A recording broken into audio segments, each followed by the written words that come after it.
Today, we shall look at 18th century temples from the northwestern Deccan. These are temples built largely by the Marathas, who are an ascendant power through the 18th century. We are looking at these temples as an example of 18th century temple building. After the Mughals, in a lot of places around India, temple forms are shaped by the architectural vocabulary of the Mughals. The Marathas have a very different tradition in that they have the Bhumija style temples of the Yadavas. They have Sultanate architecture for 300 years, and then they have a revival style from North India, from Rajput lands, that they also try to incorporate. Let us take a look at what their temples look like. The earliest Maratha temples have been completely altered over time, and it is impossible to say for a lot of them what they originally might have looked like. What we do know is that they did have vaulted systems that use quinches and pendentives. They did have domes, they did have minarets, they had chhatris or kiosks. They had again a number of elements that you would associate typically with Islamic architectural forms. This is the famous temple of Khandoba at Jejuri, where again a number of forms, including the tripartite entrance, the three-arched entrance to the Sabha Mandapa, is more reminiscent of a mosque than it might be of a temple. Note the Deepmala in front, which is a feature of the Deccan. You start looking at temples that have historic roots, but the superstructures have been so rebuilt that it is impossible to know what it used to look like originally. But the interiors, if they haven't been tampered with, give us some form of clue, but usually the interiors are very austere and plain. You look at temples such as Bhuleshwar, and they too carry more form of the sultanates on the outside. You look at the temple spires, and they will have the whole vocabulary of domes and minarets, not resembling a temple so much as a tomb. You will have new structures built around, but these too will replicate what seems to be the fashion of the region, that is to say, of Sultanate architecture. The finials on top, sometimes even the shikharas, the amalakas, will be transformed into domical shapes that have very little to do with true traditional temples of the first millennium CE. In the Bhuleshwar temple is enclosed a Yadava temple, something that we have seen earlier. The Marathas do a lot of revival of old temples, the Jirnodhara, and therefore they will take old temples which have fallen into disuse and build exoskeletons around them, encase them in completely new built forms. So as I said, on the inside you might see an older traditional temple, but on the outside you see a completely new temple. In the 18th century, late 17th century, you also see an attempt at trying to revive a temple form that they know is very old, that of the Bhumija temples. And here is a much later retake on a Yadava Bhumija temple. So while it is Bhumija in its overall form, it is certainly not a Yadava temple. If you look at the two pilasters on the corners, they completely are borrowed from the Mughal baluster columns of the 18th century and also of the 17th. This is what the temple looks like from a distance. Again, a hodgepodge of Mughal architectural elements, of Sultanate architectural elements that are put together in ways to recreate the overall form of a Yadava temple. You look at early Maratha temples such as Kashi Vishveshwar in Satara district. Again, the customary Deepmal. It's a temple built on a ghat on a riverside, but the spires are completely of a new order. If you look at the temple, the bottom is built in stone to make it look traditional, and the top is built in brick, and there is no attempt at making it look traditional. And this probably is an idea that comes out of repairing and restoring older Yadava temples, such as the one at Bhuleshwar that we saw. You build a new temple in a way that it looks like the bottom is actually old and you have revived it. And to show your contribution in terms of a revival, you build the top completely new of new material. So traditional material and a false traditional form at the bottom, new material and a completely new form on the top. This is hybridity. Both are conceits, the top and the bottom. And so, till a certain height of the cornice, everything is in stone. It is made to look like a faux Yadava temple, though we know it is completely an 18th century Maratha temple. And the top, though it mimics the Yadava Bhumija style, is meant to be understood as something completely new. Particularly if you look at the edicules on the sides, these square kutas with the Bangla roofs that the Mughals popularize. If you look at the columns inside, what had appeared to be an older temple suddenly manifests itself as new. While there are elements of these columns that have things in common with Yadava columns, a number of these ornaments are completely new. Look at the chunky blocky sculpture on top, really a hallmark of Maratha sculpture. So again, elements of Yadava columns completely made anew but composed in new ways. These are new 18th century columns on the inside of the temple. Carvings of various kinds that you would never have seen in older temples. And then you have another type of temple, and we'll look at all these styles that you see in the mid 18th century, where there is no attempt at doing anything old. It is a temple that is to be understood as a new temple of its times. All you have are a number of edicules that rise to a conical top. Now, a number of these 18th century temples are in clusters, such as this place called Hatti Ghat in Limd. Nearby is this temple of Koteshwar, another fine example of an 18th century temple that does not try to mimic anything from the past. Note very carefully that the bottommost tier of the Shikhara has 5 edicules that are square.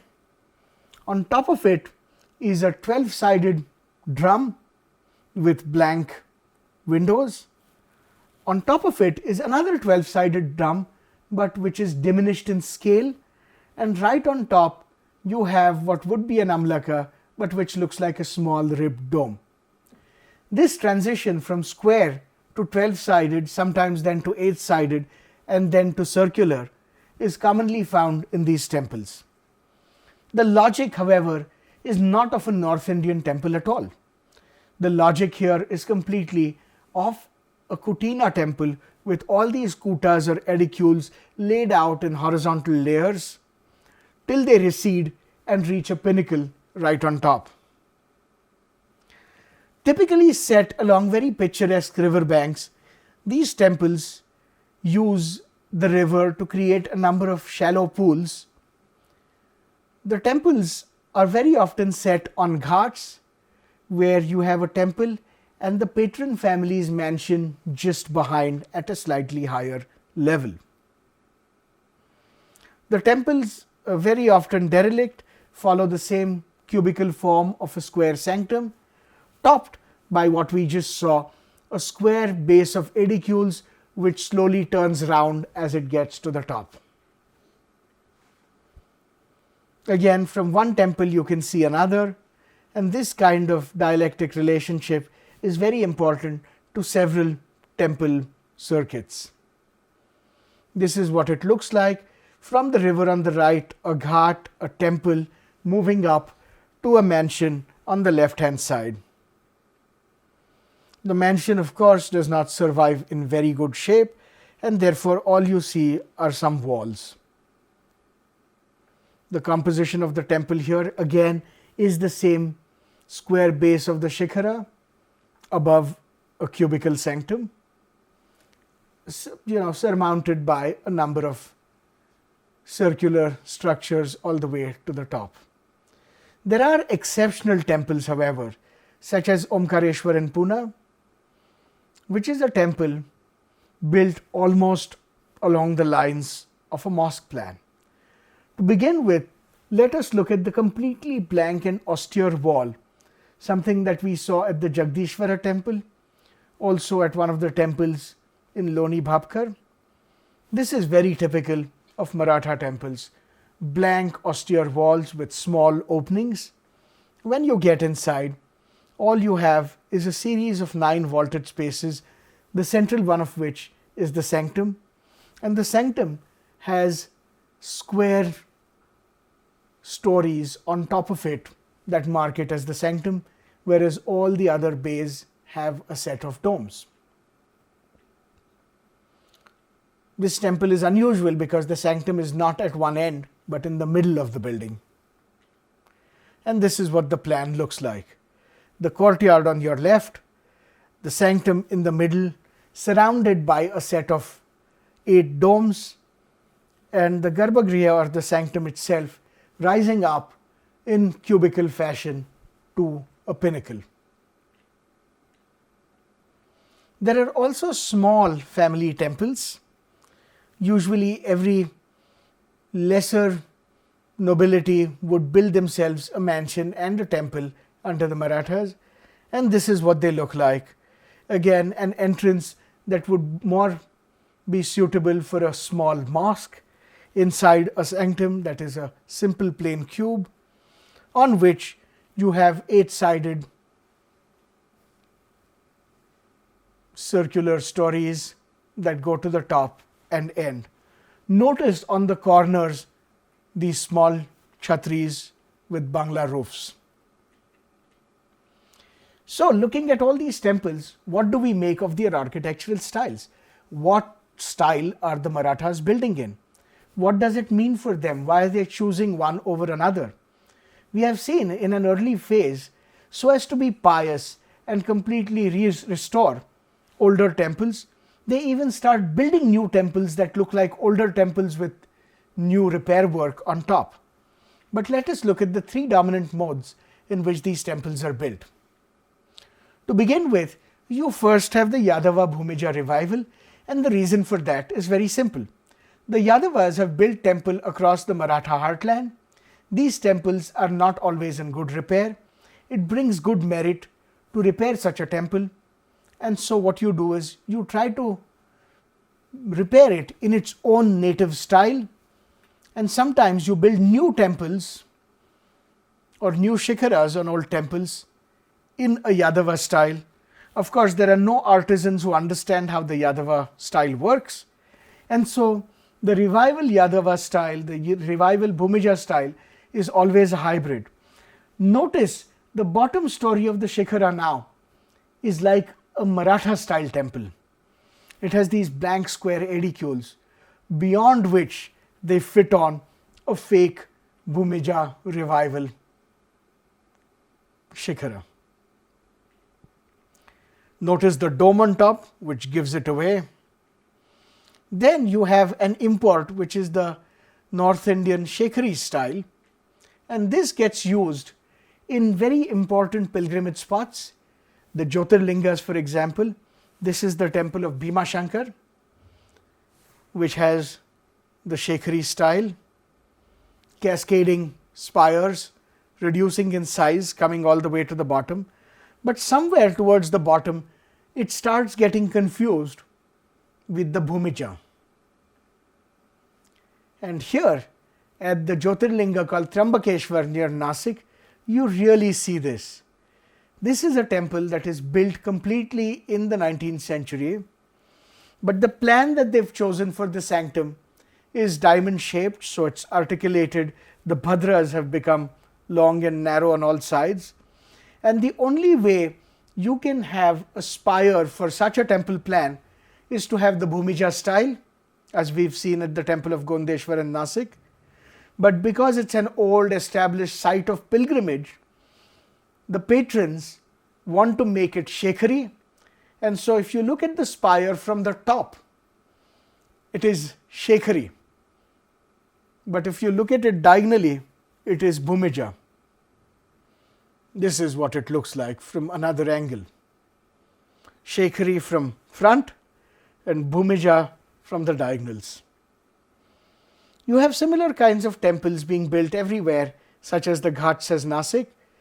But while here the spire, the Garbhagriha, has a roof that is Shekhari, in front of it the Sabha Mandapa borrows on a different Central Indian style, and right at the corners you have something that's straight out of the Mughals. And then you have the third style, which is the Maratha style, which is really a style of Kutina architecture completely developed in the 18th century that resembles nothing before it. You have shapes borrowed from the Sultanates and from the Mughals, but they are composed in ways that are completely different. Sometimes they completely reinvent shapes. So as opposed to having the 5 edicule square base topped by circular or polygonal stories, here you have that square base which just has a conical tower on top. And the commonest is to have these kinds of towers with 4 minarets at the 4 corners and a dome in place of an amlaka. So the logic of this shikhara is that of a South Indian temple. Some of the elements such as the dome and the 4 minarets come out of the Sultanates, and the individual edicules on every story are straight out of a Mughal architectural vocabulary with the curvilinear Bangla roof. And here you have examples of smaller shrines. This is at the fort of Kolaba outside of Alibag. You have bigger temples with the same kinds of arrangements, but the logic is the same. Step tiers with edicules rising all the way to a small amlaka. And here you have variants on the same, where instead of making polygons on top, you have squares rising all the way to the top with a dome right.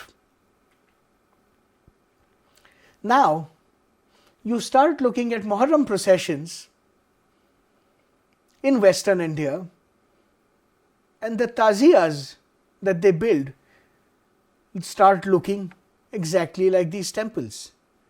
The Muharram procession was part of a secular celebration. Muharram was not exclusively Muslim. It was also celebrated as Imam Jayanti in Bombay. We have lots of accounts of a carnival-like atmosphere during Muharram, in which these big taziyas were taken out in procession and immersed into the water eventually.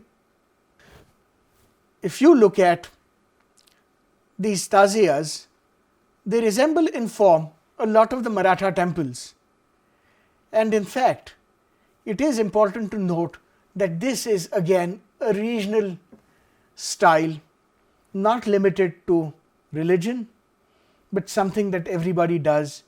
This is how you mark power, piety, and religious devotion, whether it be a temple or a Muharram procession.